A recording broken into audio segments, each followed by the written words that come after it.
26 दिसंबर को कैसी रह सकती है बाजार की चाल? जियोजीत इन्वेस्टमेंट्स के head of research Vinod Nair का कहना है कि छुट्टियों वाले छोटे हफ्ते में भारतीय शेयर बाजार ज्यादातर एक ही दायरे में रहे हैं।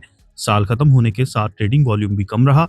ये ट्रेंड पूरे एशियाई बाजारों में देखने को मिला है। आरबीआई द्वारा हाल ही में घोषित लिक्विडिटी के उपायों जैसे ओएमओ और USD INR buy sell swap से सिस्टम में लिक्विडिटी में सुधार होने और करेंसी में उतार चढ़ाव को कम करने में मदद मिलने की उम्मीद है। ग्लोबल मार्केट की बात करें तो उम्मीदों से ज्यादा मजबूत यूएस जीडीपी डेटा इकोनॉमी मजबूत के ओर इशारा कर रही है। हालांकि बढ़ोतरी बेरोजगारी ने उम्मीदों को कमजोर कर दिया है। कमजोर डॉलर और बढ़ते जियोपॉलिटिकल जोखिमों के कारण सोने की रैली जारी है, जिसे फेड की पॉलिसी में लगातार ढील की बढ़ती उम्मीदों से सपोर्ट मिला। इस बीच ब्रेंट क्रूड कई सालों के निचले स्तर के पास बना हुआ है।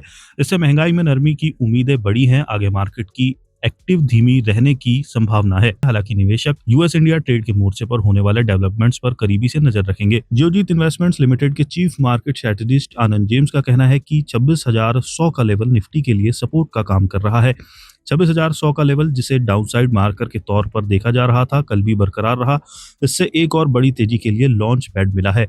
26,100 का लेवल बचे रहने तक तेजी की उम्मीद कायम है। एसबीआई सिक्योरिटीज के हेड टेक्निकल और डेरिवेटिव रिसर्च सुदीप साहा का कहना है कि निफ्टी को 26,230 से 26,235 जोन में मजबूत रेजिस्टेंस का सामना करना पड़ा है, जो पिछले सेशन के हाई एरिया से मेल खाता है। दिन बढ़ने के साथ साथ ये धीरे धीरे नीचे गिरकर 0.13% की गिरावट के साथ 26,142 पर बंद हुआ।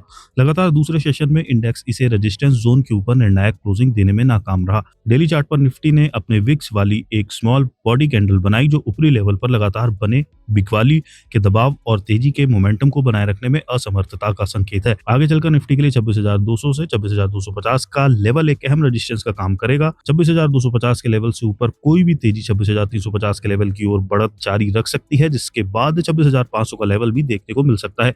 नीचे की तरफ 20 डे ईएमए जोन इंडेक्स के लिए तत्काल सपोर्ट का काम करेगा।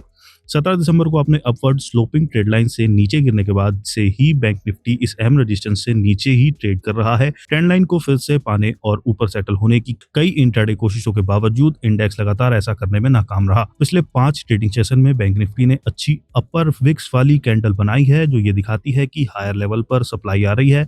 जब तक इंडेक्स ट्रेंड लाइन के ऊपर एक मजबूत और निर्णायक क्लोजिंग नहीं देता, तब तक किसी बड़े डायरेक्शनल मूव की संभावना नहीं है। आगे चलकर 49,000 से 58,900 का जोन इंडेक्स के लिए तत्काल सपोर्ट का काम करेगा। 58,900 के लेवल से नीचे कोई भी गिरावट इंडेक्स को शॉर्ट टर्म में 58,600 और उसके बाद 58,300 के लेवल तक नीचे ले जा सकती है। वहीं ऊपर की तरफ 49,500 से 49,600 का जोन इंडेक्स के लिए मजबूत रेजिस्टेंस का काम करेगा। आशीष सी मेहता